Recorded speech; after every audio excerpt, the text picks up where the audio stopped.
The Pittsburgh Steelers have free agency upon them. We're going to go over all the priorities right here in the Locked On Steelers podcast. I'm your host, Chris Carter, joined by Jenna Harner of Channel MWPXI. Let's get into it.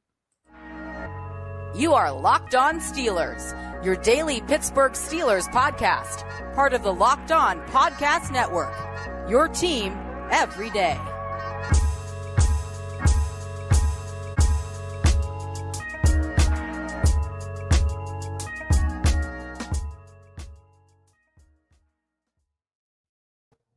Hello and welcome to the Locked On Steelers podcast. I'm your host, Chris Carter, bringing you your daily dose of all things on the Pittsburgh Steelers. As always, you can find this show on your favorite podcasting app and especially on YouTube. Like this video if you see it on YouTube. Subscribe to this YouTube channel to get all of your daily Monday through Friday episodes, as well as the bonus content. We thank you for making the Locked On Steelers podcast your first listen every day because we're your team every day. And we welcome in Jenna Harner, who's back on a Friday episode as always. Jenna, great to have you back. Chris, great to be back on a Friday. It feels like we're right back into the swing of things, and I can't believe we're rolling right along with the NFL offseason. Things keep happening. We go from the combine, free agency, we're here. It's a blast.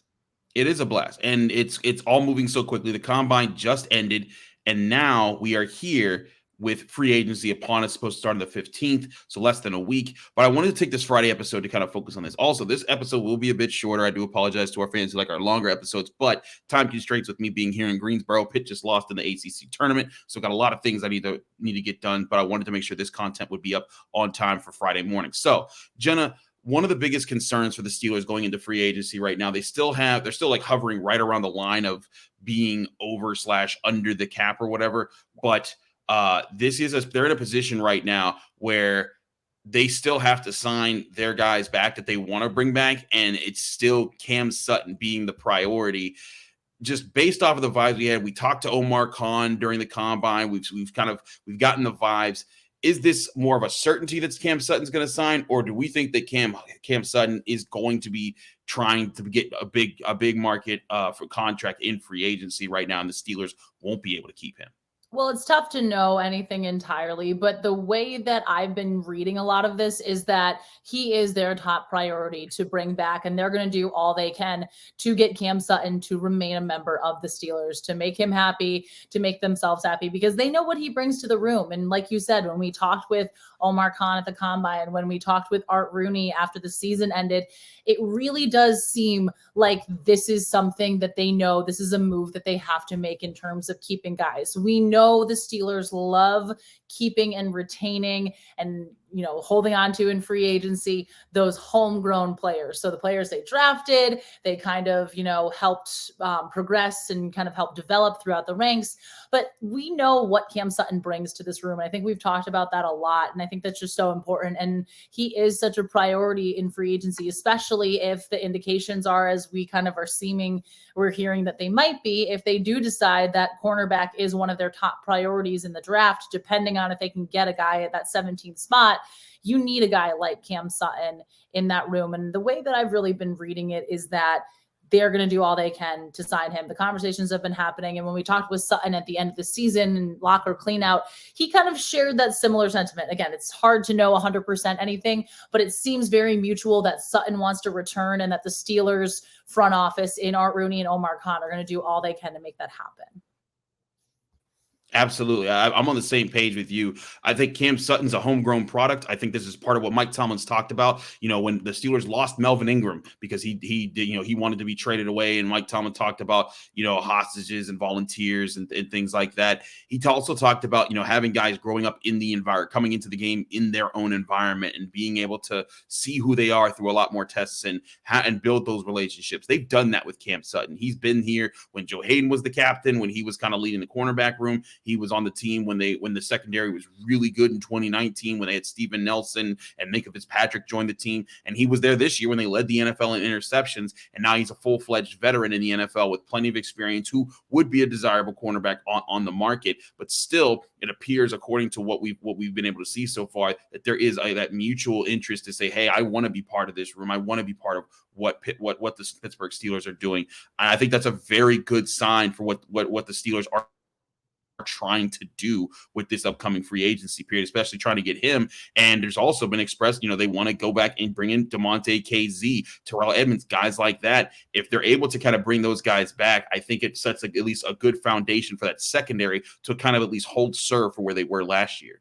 Absolutely. And that was such a big point. Again, I feel like we talked so much about the defense being such a strength of this team last year, and we saw some ups and downs, but you do see a lot of consistency from a guy like Cam Sutton. And I think that we've talked about this a ton too, but his leadership, his presence in the locker room, his presence in the DB's room cannot go understated. I think that that's such a crucial aspect of his game. Is not only is he so productive and so explosive on the field and what he's able to do, but the presence he has in that locker room and the way he's able to kind of get guys to listen to him in the way that we know that he does. I think that's a very, very, very huge point of emphasis, because again, the Steelers, they know that this is kind of a little bit of a younger team, especially offensively. So you need some of those older veteran voices in the room, and not to say that guys like TJ Watt aren't having that, because if any TJ Watt speaks, that entire locker room is going to listen. But having those veteran presences in guys like Cam Sutton, the organization values that so much. And that's something I think that Omar Khan, in his first real true, dealing with free agency by himself test, I think that that's something that he's going to want to say, look, hey, we were able to keep guys like Cam Sutton. We're able to kind of make guys that want to be here, stay here, make them happy. And in turn, they make us happy. I think that you're exactly right. That's what they're trying to do. Omar Khan talked about that. He also talked about, Alex Highsmith. This is something that the Steelers have tried to do, is they try to keep their own guys that they've developed and that they liked.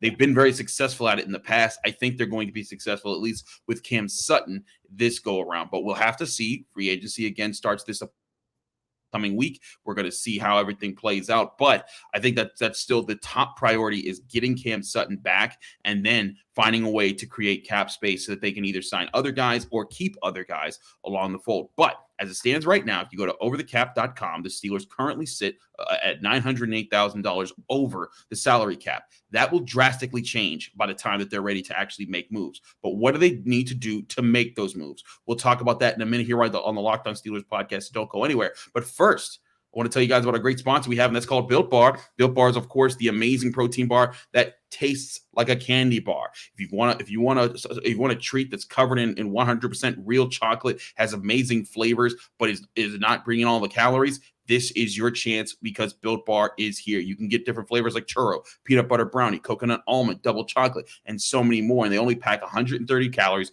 4 grams of sugar, and they fit 17 grams of protein, all in with that goodness. And then also, you don't have to go to their website, built.com, anymore and order them delivered to your door. You can go right to the store if you're near a local Walmart or a Sam's Club and get them right, pick them up and walk out of the store with them. If you want to go to your local Walmart, go to their pharmacy section, grab yourself a box of Built Bars. They have 4-bar boxes of cookies and cream, double chocolate, and coconut puffs. If you're close to a Sam's Club, grab it and grab a 13-bar box of flavors like brownie batter and churro. Trust me, when you try Built Bars, you won't regret it, and you'll thank me later, because Built Bars are the ultimate protein bar, and they taste like a candy bar. Try them today.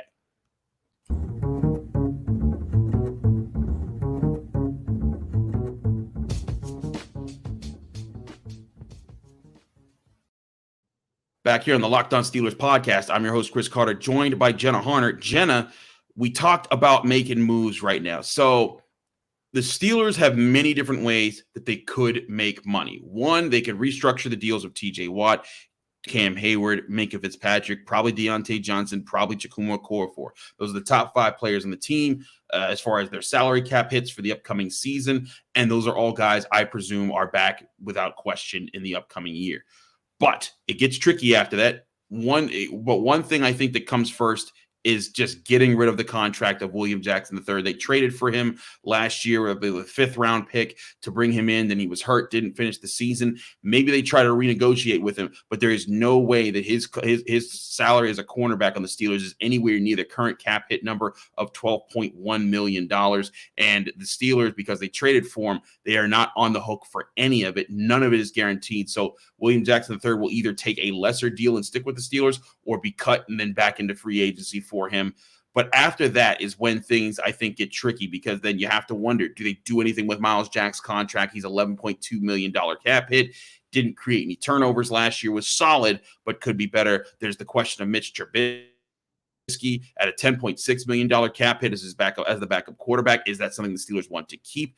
And then you go down the line for guys like Levi Wallace, who cutting him or Ahkello Witherspoon would create $4 million each.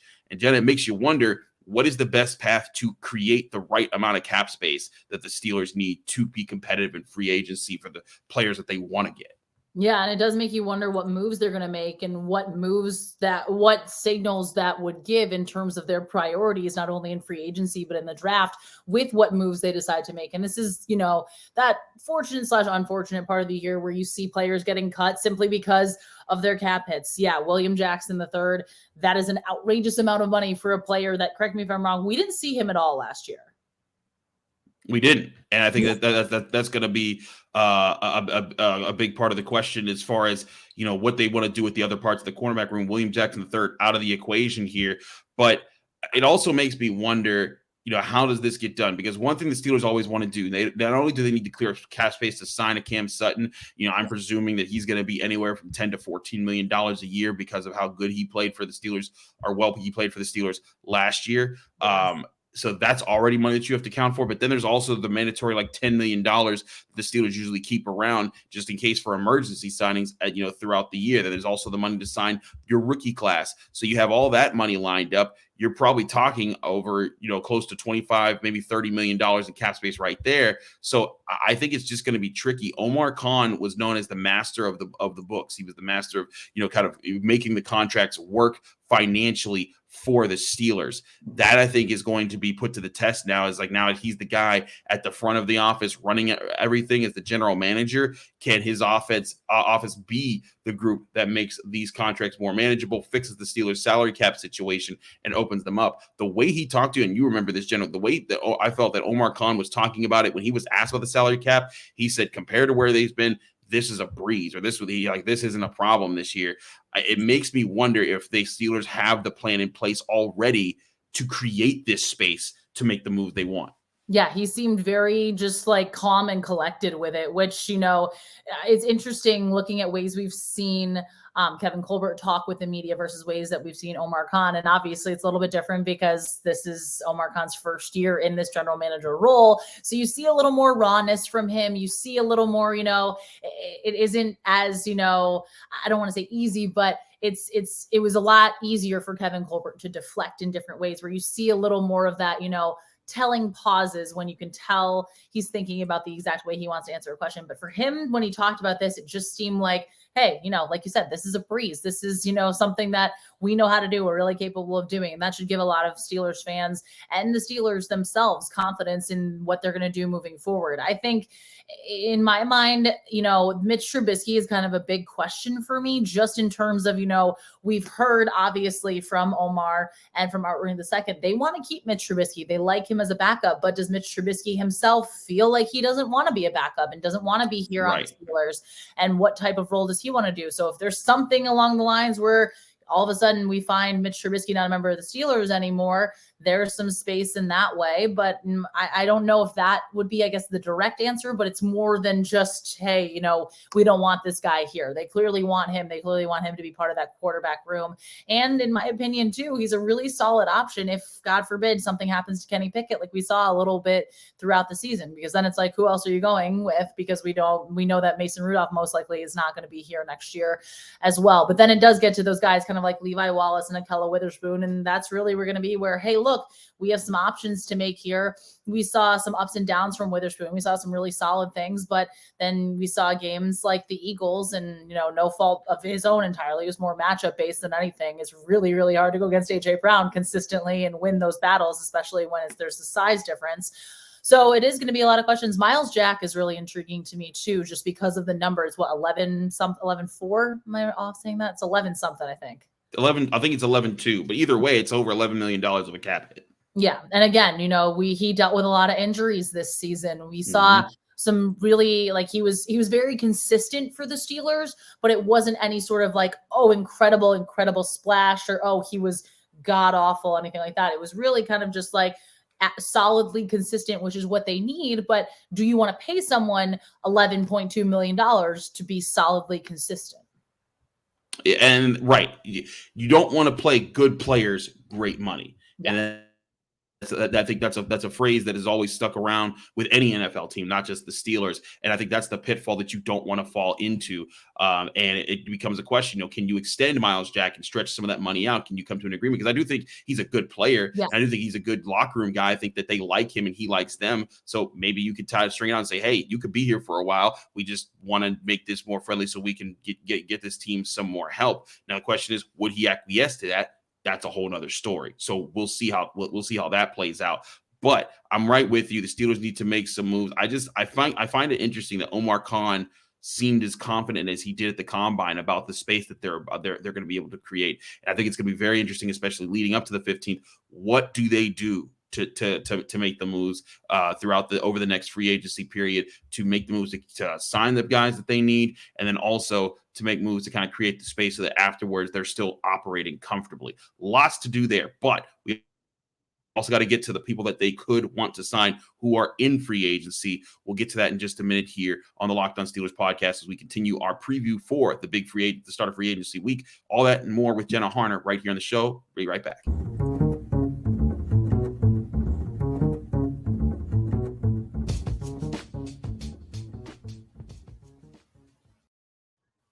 Back here on the Locked On Steelers podcast, I'm your host, Chris Carter, here with Jenna Harner again for Channel 11 WPXI. Jenna, I'm going to throw out two big names that everyone has been talking about for the Steelers as a free agency target for different reasons, leading up to over the past 2 months since the season ended.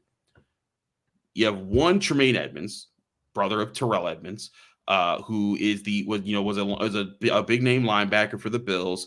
Wasn't exceptional as far as creating turnovers. Wasn't the biggest X factor on the defense, but he was a very solid player who was very athletic and he solved a lot of problems. He's going to be one of the guys that a lot of people are talking about there. But there's also potentially Bud Dupree, who is rumored to be about to be released from the Titans. And of course, Bud Dupree drafted by the Steelers first round many years ago. And now if he's sitting in free agency, presumably he wouldn't cost you as much and maybe be there. And we've talked about that this week. But Jenna, is it a reality that you can see the Steelers signing either, both, or none of these players? Which do you feel is the biggest likelihood going into free agency week? That is a really, really good question. And if I had to pick one, I feel like Bud Dupree out of the two. With Tremaine Edmunds, unfortunately, I just don't see the reality of it. I think he's going to kind of outspend himself for the Steelers. We know the Steelers already have the highest paid defense, and putting a guy like that in that group is going to be, I think, just way over the top. And again, we're talking about, the ways that they need to create money. And I just don't think you're going to have enough for a guy like that. I think the Bills are either going to look to keep him, depending on if they can even afford him, or if he's going to go to a team that is going to be willing to pay him the big bucks, because I think that he's going to garner a lot more money than I think people think. But with Bud Dupree, and like we talked about, I think this kind of could be the perfect fit for the Steelers. He's been injured a whole lot and has been dealing with multiple injuries. I believe the last 2 seasons hasn't been as productive as we know him to be with the Steelers. And excuse me, we know that a lot of those guys love coming back to play for the Steelers and love kind of finding the system that they've been so used to. And I really think that this could be, excuse me, but you're okay. Out here, don't mind me. Okay, there we go. I think I'm good. But I think realistically, this could be a good fit. Again, he would have to kind of understand the role that he would be coming into. And it wouldn't be, in my opinion, he's the immediate second guy, but it would be a solid 3-guy rotation with TJ Watt, with Alex Highsmith, and of course with Bud Dupree. And then you kind of factor in potentially if there are any injuries, because again, we saw what happened with TJ Watt and how much would they have probably missed a guy like Bud Dupree to kind of, fill in that space, and then obviously have the rotation when TJ Watt came back and got healthy. And I think too, he needs to kind of be on like a prove it type of deal. And I think this could kind of fit really well for the Steelers, where it's like, hey, look, we're looking for what you offer. You're looking for what we can offer. And it could be some sort of, happy marriage all over again. But realistically, I think that Bud Dupree seems more likely, in my opinion, than Tremaine Edmunds. And those are just other names out there. The Steelers still would also need to probably sign back guys like Robert Spillane. There's the Larry Ogunjobi question, but yep. I think position-wise, we can go look throughout this. The Steelers, I think, should have a priority to sign another defensive lineman, a veteran who could come in and be part of, the top, 4 or 5 guys who they could rotate in just as another veteran who could be with Cam Heyward if you need another top guy, or at least on the second line to be part of the next group that's coming in. I think they need to address that position. I think they could address linebacker if they want. I think they'll definitely get Spillane back, because I can see that being a mutual want there for what he fits in for the Steelers. And then of course there's the safety position, because as we it may come off as a it may come off as a gimme, but the Steelers safeties right now, both Edmunds and KZ, are set to be free agents right now. So the Steelers, if the season were to start today, it'd be Trey Norwood and Minkah Fitzpatrick and Miles Killebrew, and that's not where you want to be if you're the Steelers, because Norwood, didn't really take a step forward this season, and I think that it puts them in a spot here. So I think that the biggest thing the Steelers fans need to look out for is that this free agency period, unless they make some aggressive moves on their own roster to move things around and create a lot more space and money, I see that the goal of this free agency period isn't necessarily going out and getting, some big name, attractive names, but staying home, making sure you keep the guys around that you want, and continue to build to the draft. And I know it's not sexy or fun, but I think that's just the reality that they're in right now with the way that they're spending. Yeah, no, I completely agree. And again, it's not going to be this big flashy thing. They're not going to go out and sign Lamar Jackson, but it is going to be something where, hey, there might be a couple moves that are made that you bring some of the guys back again that are free agents on this team. I think Terrell Edmunds is kind of a big thing too, just kind of making sure he can stay if that's where they decide to go in that direction as well. But there's definitely priorities that they need to really look into. And I just think it's not going to be anything crazy big or flashy, but it's going to be moves within themselves more than any outside moves. Maybe, again, a Bud Dupree or another type of player like that isn't going to cost you an arm and a leg, but those types of players that it's like, okay, at the end of the day, looking around, the dust is settled. We got better as a team. Absolutely. Again, I do apologize. This episode is shorter than our normal 30-minute pace that we do. But like I said, I'm out here in Greensboro, North Carolina, trying to wrap up our Post-Gazette coverage of Pitt's ACC tournament run. And we're going to see if they do make it to Selection Sunday and get called up to make it to the NCAA tournament. But here at the Locked On Steelers podcast, we will be back with Mock Draft Monday on Monday. I'm planning to give you guys a full first round mock from my end. We'll also have point chances for you to submit your own mock drafts to get your picks on the show and get them talked about by myself and or a guest. And of course, we'll keep talking all things long and get you ready as free agency does actually hit next week. It's going to be a fun week. Thanks again, Jenna, for joining us here on the Locked On Steelers podcast. I'm your host, Chris Carter. Back again next week. We'll see you then.